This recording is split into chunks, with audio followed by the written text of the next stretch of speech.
Okay, so we are having a look at dependent origination, of course, and we have had a look at the first factor of avidya, and what that means. There's much more that could be said about avidya, because the depth of misunderstanding obviously is quite profound from a worldling's point of view. And one of the things I haven't talked about very much, but which of course is quite important, is also the idea of anatta, non-self. That, of course, is perhaps the most fundamental of all the delusions or misunderstandings of the putujana, of the ordinary person, to feel that there is a sense of self inside, right? This is one of the basic problems. And that is, in a sense, if you look at the Four Noble Truths, that is also understood by the first Noble Truth of dukkha. Anatta, anicca is part of that, an aspect of that. Where there is dukkha, there's no self. It's impermanent, because impermanent is dukkha, because impermanent and dukkha, there is no self. So these are part and parcel of the same thing here. And I will be using this idea that anatta is part of avidya to explain how avidya transfers into the sankharas. I will be looking at that very soon, actually, here. But I'm not going to talk anything much more about avidya right now. What I want to look at now is the causality that is implied. I want to look at the causality of where avidya comes from. What are the conditions that give rise to avidya or strengthen avidya, etc. And I want to look at how avidya in turn gives rise to the sankharas through conditionality here. So, there's a little extract here of a sutta from the Anguttara Nikaya 10s, and I will have a look at the full sutta later on during this retreat. But now, just this little extract, just to show this particular point of where avidya comes from. Because it is said the first point of craving for existence is not seen, such that before this there was no craving for existence, and afterwards it came into being. Still, craving for existence is seen to have a specific condition. I say because that craving for existence has a nutriment. It is not without a nutriment. And what is the nutriment for craving for existence? It should be said, ignorance, avidya.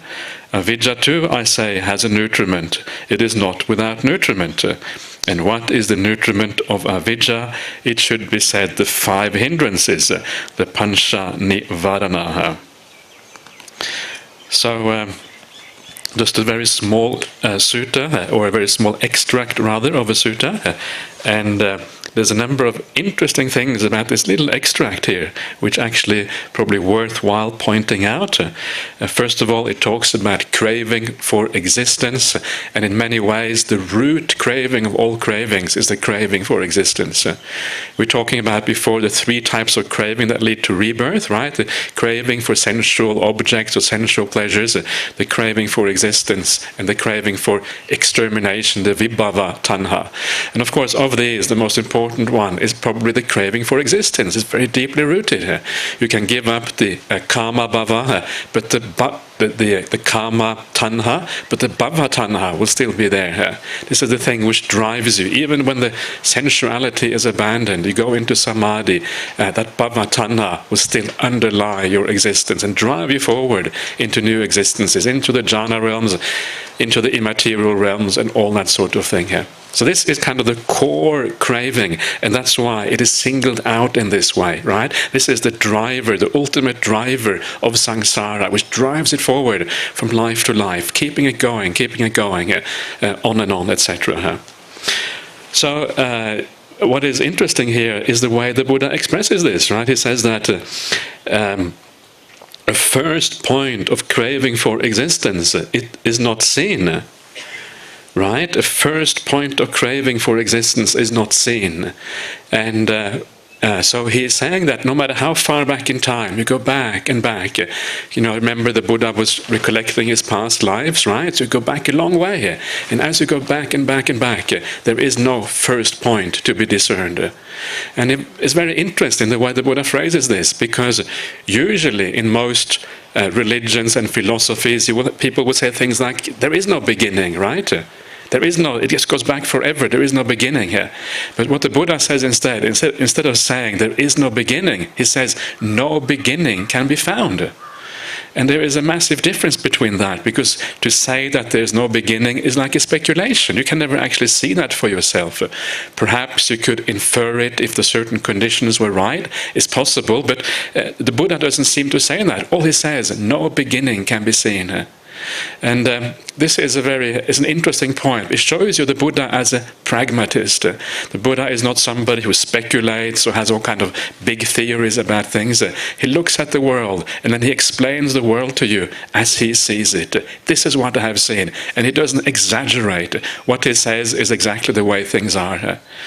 An interesting point apparently is that when this was translated into Tibetan, because remember these suttas were translated into all kind of languages in ancient times, into Chinese, it existed in all the Indian languages, Sanskrit, all of that. When it was translated into Tibetan, which was about maybe around 1000 AD or something like that, and the 10th century AD roughly, Buddhism came to Tibet very late, and by that time it had already undergone a lot of corruption, a lot of changes, etc. But from what I understand, I can't read Tibetan, from what I'm told, in the Tibetan translation of this, it says, there is no beginning, right? So there is no beginning. There they have moved from a purely observation, a purely pragmatic statement, to a statement which is speculative, which is called metaphysical, is the word I often use for this kind of statement in Western philosophy. It's a metaphysical statement, a statement that cannot be proven, cannot be known through observation or through experiments or whatever. So this is how the Buddha speaks, and I always, to me, it gives a very strong sense of confidence that somebody doesn't overstep what can be discovered and goes into speculation about things. Anyway, so he says that there's no beginning for craving for existence, right? It just goes back and back and back forever. There's no first point of this. This is like one of the primordial facts of existence, of samsara, this craving to be, I want to exist. Of course, it goes together with ignorance, it goes together with all these other factors of personality as well. So that is interesting in its own right, and we will see some more statements about this later on during this retreat, and we'll have another look at it then and have a look at some other aspects of that at that point. But then comes the next thing, which is very important for our understanding of dependent arising and for our decisions what to do about it. And that is, even though it has no first point, still it has a specific condition. Right? There are things that are supportive of craving for existence. There are things which kind of give rise to it in a sense. And of course, the craving here for craving for existence is ignorance itself. We were talking about that the other day. We're talking about how, in the second noble truth, usually it's craving that gives rise to rebirth. And then I said, well, it takes it all the way back to ignorance to show you the root cause. And that, in a sense, is what you see here. You see the connection, ignorance, tanha, and then tanha to rebirth and the ongoing samsara as a consequence. And then comes the point which really is interesting as far as what we are doing now is concerned, and that is that the nutriment for ignorance is the 5 hindrances. Right now you can see the language has changed slightly. It doesn't say the condition or the cause for ignorance. It says the nutriment. This is something that supports ignorance, that feeds it, that can increase it or decrease it, but always feeds it to keep it going. So this is kind of the interesting point here. And this is, of course, very important for our practice, because what it means is that as long as the hindrances are there, ignorance, avidya, delusion, wrong view, not seeing things according to reality, it is supported by these things. And only when these things are completely abandoned is avidya unsupported. It has no nutriment anymore, nothing to hold it up, no foundation. Right? There is one other thing here which of course is important. It's not just the 5 hindrances, it's also your view. If it was just the 5 hindrances, then anyone who attains samadhi would see reality as it actually is. But it's not enough. The other thing which is important as well is your view. So the hindrances plus your view. So if you come to abandon all the hindrances, but you have wrong view, you think, yeah, wow, this is it. I have discovered God, right? God, now the big Brahma. I've seen the big Brahma. I've seen the Christian God or the Muslim God or whatever it is, right? This is it. Of course, at that point, the view is going to hinder you seeing things according to reality. And this is one reason why Samma Samadhi, the way it is defined in the suttas, it is the 4 jhanas together with the seven other factors of the Noble Eightfold Path. So you have to have right view for it to be real Samma Samadhi. If you haven't got right view, if right view isn't there together with the samadhi, it's not Samma Samadhi. These things have to go together here. So that is, so this is the way it is. So once you abandon the 5 hindrances and you have a little bit of right view, at the very least you haven't got wrong view, right? You haven't got some kind of view which is going to block you from seeing anything, then there is a chance that you will make a breakthrough. You will get that insight when you abandon the 5 hindrances. So this is very useful, right? And then, of course, we know that the whole Eightfold Path is really about purifying yourself. It is about abandoning the 5 hindrances. So you see how this whole thing fits in to the Noble Eightfold Path, the gradual training and all that. Now, this particular sequence, after abandoning the 5 hindrances, it goes further back. So the support for the 5 hindrances is the 3 courses of bad conduct, right, by body, speech and mind. And it goes stage and stage back and back and back, until the root cause for avidya again is found. So do you want to guess what the root cause? What do you think the root cause for avidya is? One possibility is avidya itself, but that kind of becomes too circular. So, of course, that is true. The root cause for avidya is not seeing the noble ones, right? Not meeting the Buddha, not having a chance to read the suttas. That is the root cause. And of course, this is one of the reasons why the Buddha famously said that this is 100% of the holy life, the being able to see the noble ones, kalyana mitta, good spiritual friendship. So, right, so when you have the suttas, wow, there you are in the presence of the noble ones, just by reading the suttas, that much. And if you're lucky, you even get to meet some noble ones during your life, right? Even better if you can do that. So that is, we'll have a look at that later on, how this whole process starts from not seeing the noble ones, and then that leads to avidya, and then, of course, suffering arises as a consequence. But why is it? Why is it that the 5 hindrances support avidya, support delusion?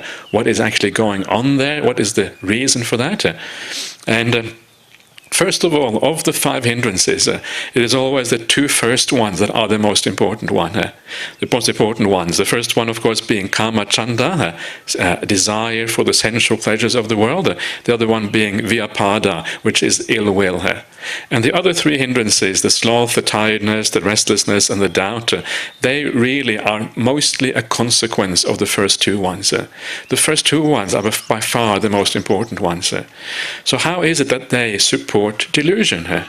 And I think it's very easy to understand why that is the case. And just think about yourself, think about when you have some ill will, you have some negativity against somebody, right? And you think, yeah, they deserve to be told off, I must tell them off, right? You're angry. And sometimes when you are angry with somebody, you have negativity with somebody, you overstep the mark, and then you say something, and later on, when you kind of calm down, you feel relaxed again, you feel at ease, you think, wow, I shouldn't have said that. I went too far, I said too much. So why is that? What's going on there? What is going on there is very simple. When you're angry, your mind is deluded. And then when you calm down, you find peace again, you feel relaxed again. That is when you see clearly. And when you see clearly, you understand that it was a mistake that you did when you were angry. So it's very easy to understand how ill will, negativity, anger confuses the mind, deludes the mind, makes it very hard to make rational, proper, good, wise decisions, I should say here. And of course, it is exactly the same thing with kama chanda, right? If you have desire, as long as you have desire, you have a vested interest in the objects of the world.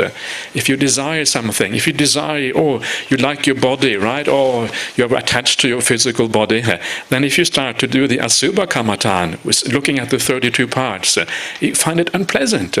You find it unpleasant because reality goes against the kama chanda. You have a vested interest in seeing the body as beautiful, and if you try to see it as it actually is, the mind will rebel. And you can see that the mind doesn't want to go there. It wants you to hold back. It's a vested interest. Or in the world, sometimes when we want things in the world, these days people like to do shopping therapy and all this kind of crazy stuff. And you go to the shops, you go out and you look in the windows, right? And you see something, wow, that looks so nice. I'm talking about the lay people now, mostly. Sometimes the monks do this as well, right? Which is not so good, but anyway, so you go past the window and you say, wow, that would be I really want that. That would be so nice, so good to have. I really need that. This enormous desire arises, right? You see it in the shopping window. And so you jump in and say, okay, one of those please, and take it back home. And then 2 days later you think, why did I buy that? Right? And this is the way it often goes. It goes because at that point, desire, the marketing of the company has somehow worked its way, wormed its way into your mind and told you that you really need this. This is really important, right? Desire has arisen. And when desire has arisen, your outlook is distorted. When your outlook is distorted, you do stupid things and 2 days later, you regret it. And this is a very, very common experience. So remember that. When you have desire, your outlook is distorted. You don't know what you're doing. You're not seeing things according to reality. You have a vested interest in the world as it is not. You have a vested interest in seeing things in the wrong way, in attaching to those things or whatever it is. You don't want to see death. You don't want to see old age, etc., etc. So what that means is that even if there's just a little bit of desire left in your mind, a little bit of kama chanda, of these defilements, there will be a little bit of distortion. And as long as there is a little bit of distortion, you will not be able to see things according to reality. You will not be able to eliminate avijja. So you have to abandon the 5 hindrances completely, and only then is it possible to see things according to reality. Only then is it possible to be truly mindful. Right? Kama chanda, vyapada, that drag you into the future, that drag you into the past, that pull you around, mess you around, and then one day when it's all abandoned, then you can relax. Then you can see things in the present moment. You can stay with things. You can have samadhi because the mind is no longer being manipulated, pulled around by these defilements. So I think it's important sometimes to ask these kind of questions. Why is it that this is the case? If you understand the whys, often it's easier. It has a more powerful impact on us. Yes, of course, it has to be this way. And then you start to, you have some more motivation for your practice. Okay, so that is how ignorance is supported by the 5 hindrances, and how that ultimately goes a long way back, all the way back to not really understanding the Dhamma, not understanding things as they actually are. So that is the root of ignorance, how ignorance comes to be. And now, what I would like now is to move forward in the other direction and ask the question is, well, how is it that avijja translates into the sankharas? What is actually going on there? And then try to understand that relationship a little bit and see if that also has some significance for us and in our practice. So, first of all here, there is some definitions, and I will just read those definitions out, just so you can see how these things are defined in the suttas. So avijja, ignorance, delusion, is the condition for willed activities, and the willed activities are the condition for consciousness. So that is the factors I'll be looking at now, is avijja to sankhara and then vijnana. But with the remainderless fading away and cessation of avidya comes the cessation of volitional formations, of the willed activities. And with the willed cessation of the willed activities comes the cessation of consciousness. So that is the reverse aspect. And then we have the definitions down here. And what, bhikkhus, are these willed activities? There are three kinds of willed activities. The bodily willed activities, the verbal willed activities, and the mental willed activities. These are called the willed activities. And what, bhikkhus, is consciousness? There are the 6 classes of consciousness. Eye consciousness, ear consciousness, nose consciousness, tongue consciousness, body consciousness, and mind consciousness. This is called consciousness. So what is the significance of these definitions? They're not, to be honest, they're not all that interesting, but what they show us, the first one, when it comes to the willed activities, what it means that all the willed activities, there are no willed activities apart from these 3, right? Either it's by body, by speech, or by mind. There's nothing really beyond that. So all willed activities are included in the definition of sankhara here. So it's an all-encompassing view. And it gives us some idea how to look at our life as well, because it is, these are kind of big areas. We speak, we use the body, and we think about things. So it's quite a useful classification in that sense. And then you have the definition of consciousness, 6 classes of consciousness. Again, the idea here is that all consciousness is included in the definition of consciousness. There is no consciousness apart from this. The Sutta, as always, says this is the all, this is the everything there is, these 6 classes of consciousness. So now, I want to continue a little bit where I left off yesterday. I spent a little bit of time yesterday explaining the link between avidya and sankhara, and then how that affects the mind, and etc. And I want to continue with that today and say something more about it. And one of the important points we were seeing this morning is that the 4 Noble Truths, and the first one in particular, it all revolves around the idea of suffering, right? The Buddha is basically saying we don't understand happiness in the world, we don't understand suffering in the world, we don't really know where these things are to be found. We search for happiness when in fact all what we are doing is looking for suffering. We think we are avoiding suffering when actually what we are avoiding sometimes is happiness itself. Right? So we haven't got a clue, basically, where real happiness is to be found. This is one of the problems. Until you come to the Dhamma, and gradually your view starts to change, and you look in a different place. And because we don't know where happiness is to be found, we look for it in the wrong place, and that is why we want to exist. We have tanna, we want to keep on going, yeah, hooray, keep on going, right? Travel in this wonderful samsara, and keep on going in the in sensual pleasures, more relationships, more holidays overseas, getting a nice house, more entertainment, right? And you can see, if you look at your mind, the majority of people, their whole world, their whole mind is engrossed in that kind of things, completely engrossed in that. And that is really the reason, because they don't understand where happiness is to be found. So we go out pursuing these happinesses, right?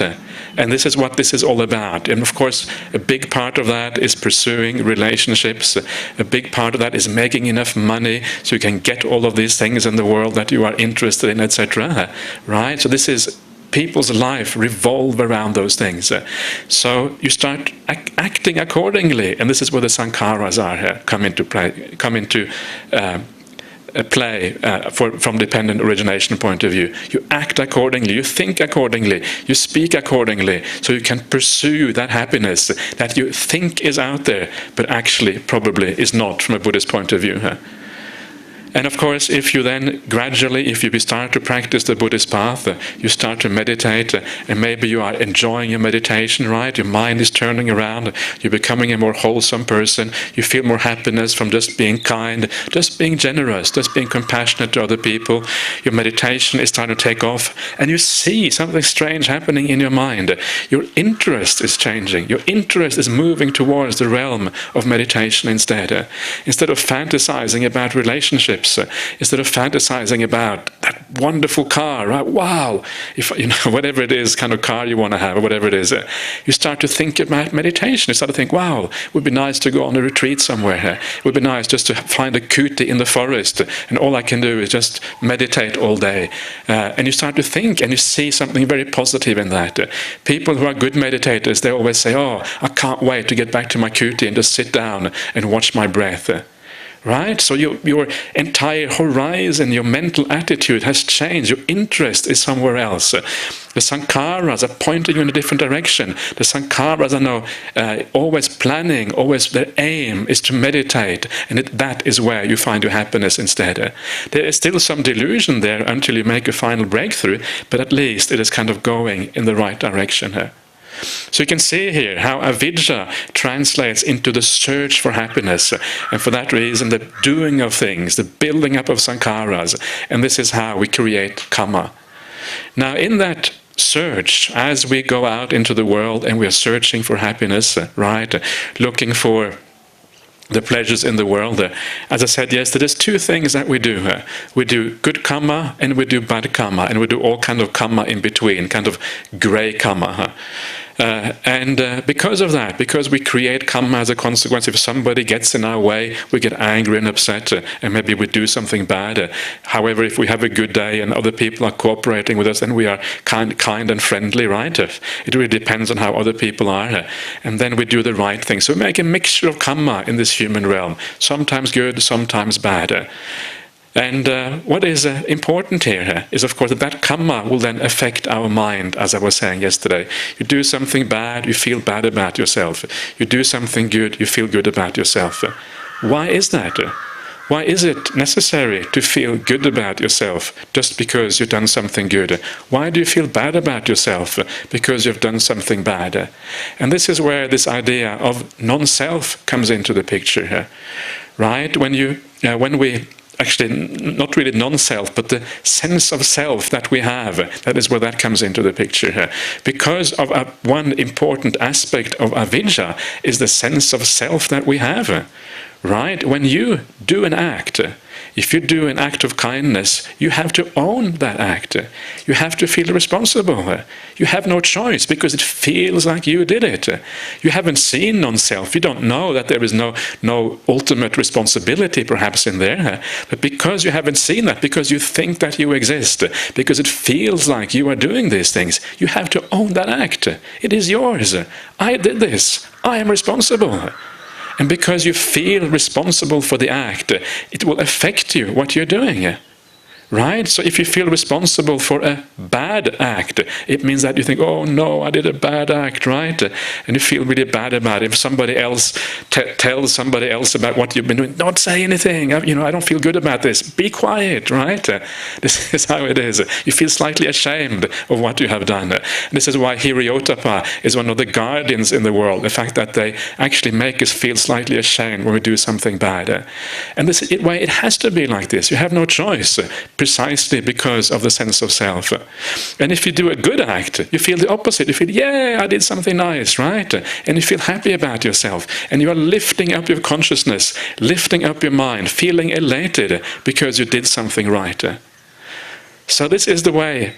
The mind has to be like this because this comes from the sense of self. And really only when you become a stream mentor, when you see through that, when you understand that ultimately everything is just causality.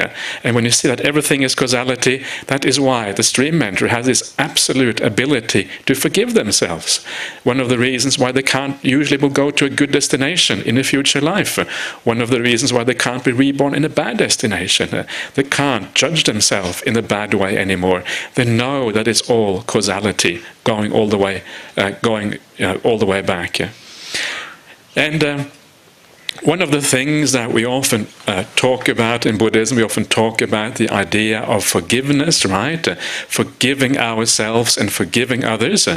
And of course, that is a very, very important thing. And don't underestimate that. That forgiveness is in part based on the ability to understand that we aren't all that responsible, right? Yes, we did something bad, but ultimately we were, other people influenced us and we were in a difficult situation, all this kind of thing. things, and that helps us to forgive ourselves, to understand our limitations, to understand that we are so conditioned by the things around us. But remember, as long as you have a sense of self, as long as you haven't seen anatta as it properly is, you will never be able to forgive yourself 100%. This is part of the problem. We can forgive, but we cannot forgive completely. And this is the problem. So maybe even if you can forgive yourself 90%, right? There's 10% left there, which will say, I did it. I am responsible. I have to suffer the consequences of this. And so you judge yourself in a bad way because of that. Right? Or if you did something good, right? Well, in that case, you don't really have to think about anatta. And, you just think, atta, I did all of this, right? And you kind of, I did the right thing. But even then, it's sometimes good to feel, understand that too as anatta. But there is also a natural feeling of happiness when you do what is good. So this is part of the problem. And so these two things come together, right? And this is how we create the kind of the environment in our own mind, when the non-self and all the activities we do come together, and then we accumulate karma on that basis, and we judge ourselves either badly because we do bad things or well because we do good things. And then our consciousness is established accordingly. So you do a lot of bad things, right? And you start to do that, and you accumulate all the bad things. You're lowering yourself down, depressing your mind state, feeling all these bad qualities, feeling unhappy, feeling kind of grey, feeling negative inside. The more bad things you do, the worse you feel about yourself. The more good things you do, you're lifting yourself up, lifting yourself up, lifting yourself up, cutting off all those negative things that hold you down, and you start to soar, right? The mind becomes light, it becomes beautiful, it soars up. You feel light inside, you feel this sense of ease and relaxedness because the mind is soaring up. It's almost like being a balloon. You're adding to the helium, so the balloon becomes lighter and lighter, floating up and floating up. And this is how the mind then kind of gets established in this way as a consequence. And I would recommend you, I think it's a very useful exercise to actually look at how this works out in yourself. It's actually a very powerful thing. Look at how your actions, how your sankharas, every time you do something, right? This is very real. Sankhara, when you read it independent origination, it looks like just a word on paper, doesn't have any meaning. Bring it back to reality. Every time you do something, see how it affects you. Right? Haven't you felt that when you do something kind, you often feel joy afterwards? You do something very nice to somebody, a kind act, a kind gesture, an act of charity, whatever it is, and afterwards you feel so good inside of you, an act of joy, gladness because of your kindness. Notice that. Even sometimes all you have to do is think a kind thought about somebody else, and just thinking a kind thought kind of lifts you up and makes you feel better. And when you see that inside of you, when you see the power of your own intentions, your own motivations, it gives you a very powerful source, a very powerful motivation to continue to do the right thing in the world, to be kind to other people, say kind things, right? Understanding that other people, they are so sensitive to how we act, and here you have the chance to give them the gift of kind speech, give them the gift of kind actions, even give them the gift of kind thoughts. Take every opportunity, right? And with every opportunity you are lifting yourself up. Your consciousness is becoming lighter and brighter, more joyful, more happy. Wow, what a wonderful thing that is.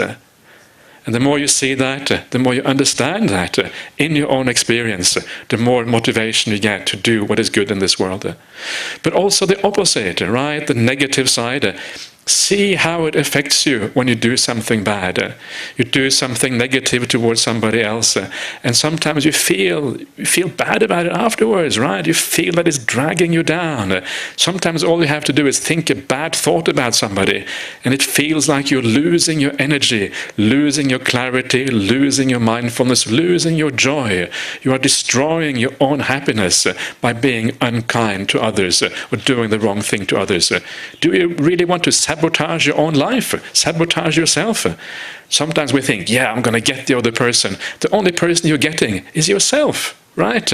Do you really want to get yourself, or do you want to support yourself and make sure that you have a good life and that you are moving in the right direction, so to speak? So these are sometimes just looking at our conditioning, looking at how these things condition us and how these things work, they can be very powerful forces for us to actually move forward on the path. You may have noticed that the suttas, they talk about different kinds of karma. They talk about the karma that ripens in this life, the karma that ripens in the next life, and the karma that ripens in future lives, right? 3 types of karma are mentioned in the suttas in this way. And usually we think about karma, we think, yeah, we'll have a happy rebirth in next life and all these kind of things. This is usually how we think about it. And yes, of course, that is true and that matters. But from the perspective of the practice right now, right in this life, the karma that matters the most for us is the ditta dhamma karma, the karma of this life, the karma we experience right now. And this I understand to be, at least in part, maybe not fully, but at least in part, is the feeling of joy and happiness you get when you do an act, the joy and happiness you get in that moment, or the suffering and the negativity you get in that moment if you do something bad.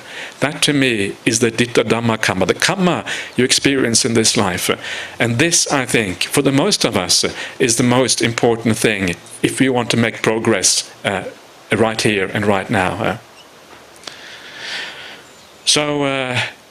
This is so what I'm trying to explain here is just this sequence of conditionality, avidya, how avidya must lead to sankharas, how sankharas then affect our consciousness in this very life. Now this is not yet the consciousness of the dependent origination, because dependent origination consciousness is then how that moves into the future life. But by the sankharas establishing consciousness in this life, you know also where that consciousness is going to continue in the future life. That is how the consciousness, the vijnana, independent arising comes about. So you establish yourself, you get this level of consciousness, high, low, somewhere in between, right? And then when you die, you continue there where you started off, or where you ended off rather in the previous life. So, I hope that makes a little bit of sense to you, what I'm talking about. I hope maybe a little bit more detailed than what I was talking about the other night.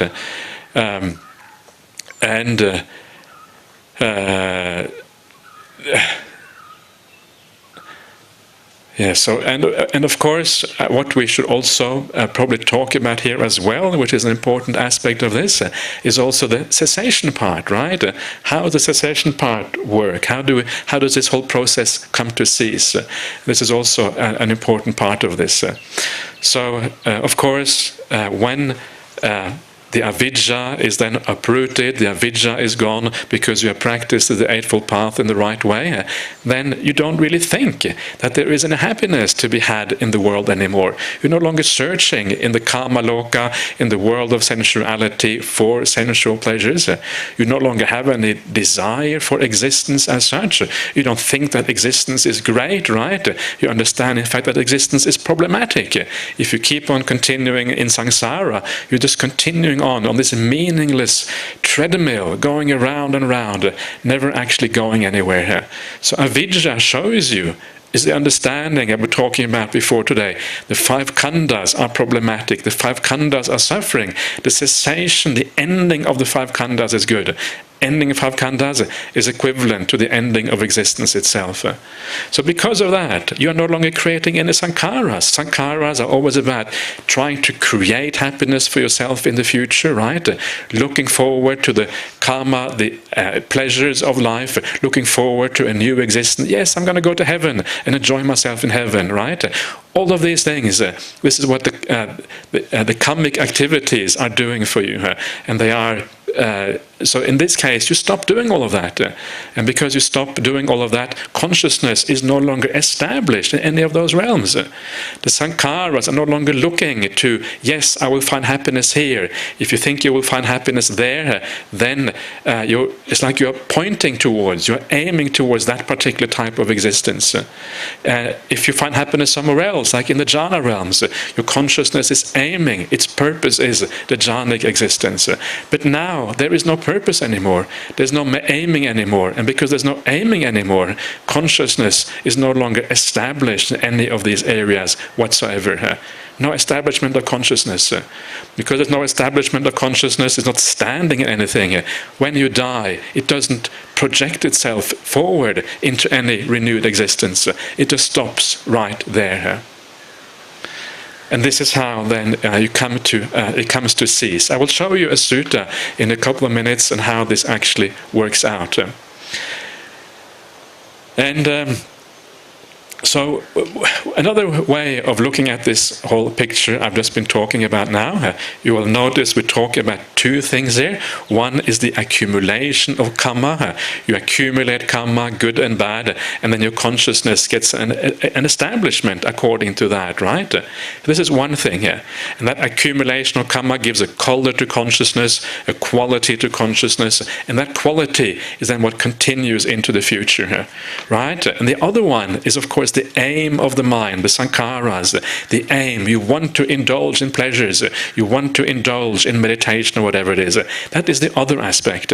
So these are the two aspects that determine rebirth, is the aiming of the mind through where you want to go, the purpose, right? The sankharas, thinking about the future, thinking about where you want to go, and the accumulated karma. And those two together, merge together and then decide the outcome of that. So the karma is like the quality of consciousness, where it's high or low. The sankharas is the desires of the heart that point you towards any of these realms. Okay, so that is just those first couple of links, really. Maybe you could even say the third link a little bit as part of that. And now I want to show you a sutta which basically says exactly this. And it's a nice sutta from the Nidana Samyutta. And it is called volitions. There's obviously quite a few suttas called volition. And this is another Chaitanya Samyutta. This is a set of 3 suttas that are very similar, found in the Nidana Samyutta. And they all have the same kind of idea about how rebirth arises from sankharas, essentially.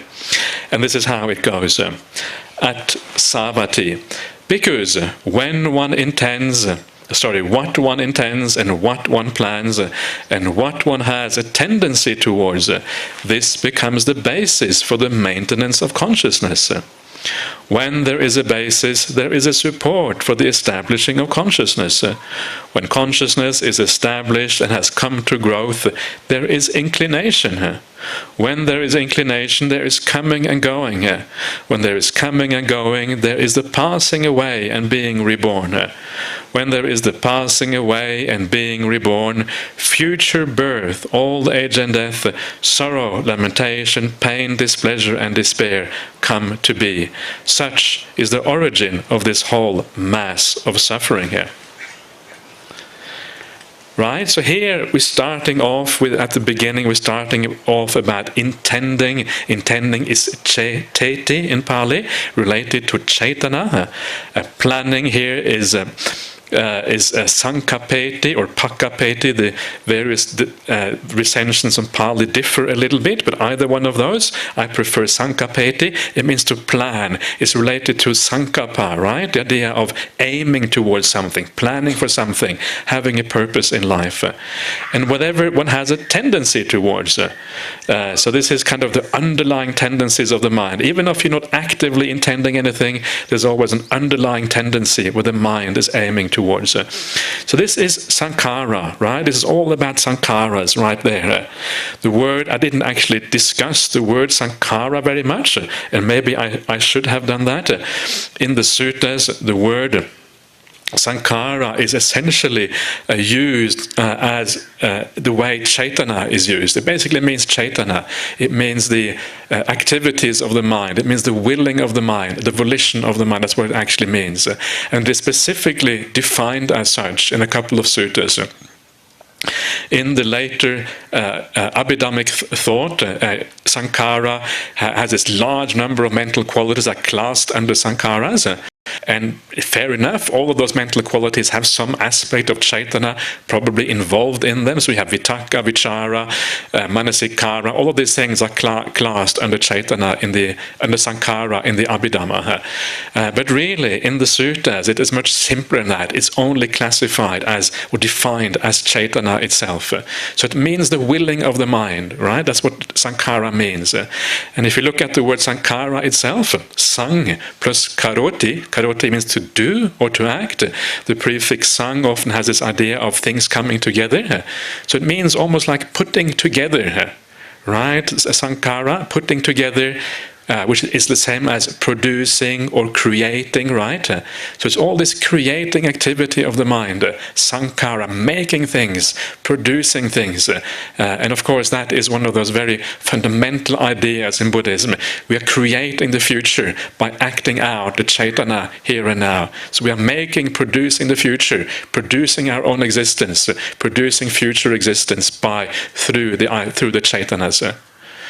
And I think that is an important point that sometimes is overlooked, that in the suttas, sankhara, I should also say that sankhara means different things in different contexts. What I'm talking about now is the context of dependent origination, the context of the five khandhas. In those contexts, it means Chaitana. In other contexts, like sabbe sankhara anicca, sabbe sankhara dukkha, it means all conditioned phenomena, all phenomena that have come into existence. And other times it even has slightly other meanings, but certainly in these contexts, that's what it means. So this is why this is sankhara, right? Ceteti is the same thing as sankharas. And so all of these things that you plan and you do and you intend, they become the basis, he says here, for the maintenance of consciousness. Vijnana titya. I was talking about the vijnana tittis yesterday. Vijnana titya, the level of consciousness, if you like. The level of consciousness is decided here by those sankharas. This is what this is essentially saying. So whatever you do, however you intend, wherever your mind tends to hang out, right? You reflect, you look at your life, you look at your mind, you see that your mind is mostly interested in sensual things, right? You're thinking about your relatives, you're thinking about all the fun things you're going to do, right, when you get back home or whatever it is. You can see that your mind is hanging out in a certain area, and that is where it is intending. That's where it is planning for the future, what it's going to do to ensure a sufficient amount of sensual pleasures. So that is where your consciousness is hanging out. It's a level of consciousness. So that is the level of consciousness. So when there is that level, the word basis here is the same word again pretty much. So there is a support for, actually basis here is actually aramana, and the support for establishing consciousness is basically the same word again, the vijnana titti. So it's just repeating itself. And when consciousness is established and has come to growth, there is inclination. Your consciousness is established in a certain realm, right? So if that is in the sensual realm, it comes to growth there. And the idea of growth in Buddhism is just the idea of continuing to making karma. If you make karma, if you continue acting things out, you grow either in positive qualities or you grow in bad qualities or in neutral qualities. You're making a heap of karma, and this is the idea of coming to growth. Right? Virulhi is the idea of expanding this massive store of karma, so it keeps you driving on in samsara for a long time in the future. So this is the idea of growth, right? It can be good growth, bad growth. Growth doesn't here have a positive connotation. It just has the idea that you are continuously building up under consciousness, so we'll keep on going for a long time. And when there is growth, there is inclination, right? Depending on the kind of karma you are making, the mind will incline in a certain way. If you make bad karma, if you do bad things, the mind will be lower down. It will incline towards lower qualities, to bad things. If you're building yourself up, lifting things up, lightening the mind, then of course you will be inclining towards those good things instead. The mind will be pointing in that direction, heading in that direction. And then, because the mind is inclining in a certain way, that is where you get reborn in the future. Right? You're heading towards these things in the future because of the inclination of that mind. When there is coming and going, and when there is coming and going, there is passing away and being reborn. I'm not sure exactly what the difference is between those things. But when there is the passing away and being reborn, future birth, old age, sorrow, old age and death, sorrow, lamentation, pain, displeasure and despair come to be. Such is the origin of this whole mass of suffering. So this is pretty much what I was talking about before, but here coming straight from the Buddha itself in a very kind of compressed form, and it can be quite hard to know exactly what is going on. Just as a very small side issue, perhaps, I always wonder what all this coming and going really means in this particular situation. The mind is inclining somewhere. Because it is inclining somewhere, there is coming and going. It is mentioned here before passing away and being reborn. And I'm not sure exactly what it refers to, but sometimes these little cryptic things, they could refer to things that are lost from the tradition, lost perhaps from the Theravada tradition as such. And one possibility is that it could perhaps refer to the intermediate state, right? An antarabhava. I have always found that when I read the suttas, it was very clear to me that there is such a thing as an antarabhava according to the suttas. I think it's fairly, to me, it looks like the Buddha is talking about those things, even though the subsequent Theravada ideas is that there is no antarabhava. To me, it looks like the suttas actually talk about that. And there's a lot of evidence for that, and maybe we can talk about that later on if people are interested. But this is a sort of thing that perhaps could be mentioned here. I'm not sure. The evidence is very weak. It's very hard to say one way or the other, but it certainly is a possibility here. And one of the nice things about the antarabhava, if you hear about people's experiences, when near-death experience and these kind of things, it sort of seems to suggest that the idea of antarabhava is also roughly the kind of corresponds to the kind of experience people often have. Anyway, let's leave that aside for now, because perhaps we're getting a little bit too sidetracked. Otherwise, we lose our thread. So let us now look at the other aspects of this sutta. If bhikkhus, one does not intend and one does not plan, but one still has a tendency towards something, this becomes the basis for the maintenance of consciousness. When there is a basis, there is support for the establishing of consciousness. When consciousness is established and has come to growth, there is inclination. When there is inclination, there is coming and going. When there is coming and going, there is passing away and being reborn. When there is passing away and being reborn, future birth, old age and death, sorrow, lamentation, pain, displeasure and despair come to be. Such is the origin of this whole mass of suffering. So this is just pointing out the minimum requirement for rebirth to happen. Even if you don't actively intend anything or plan anything, the fact that the underlying tendencies are still there, the anusayas, right? The anusayas which are talked about in certain suttas, Majjhima 63, is that right? The Mahamalonkya Sutta or something like that.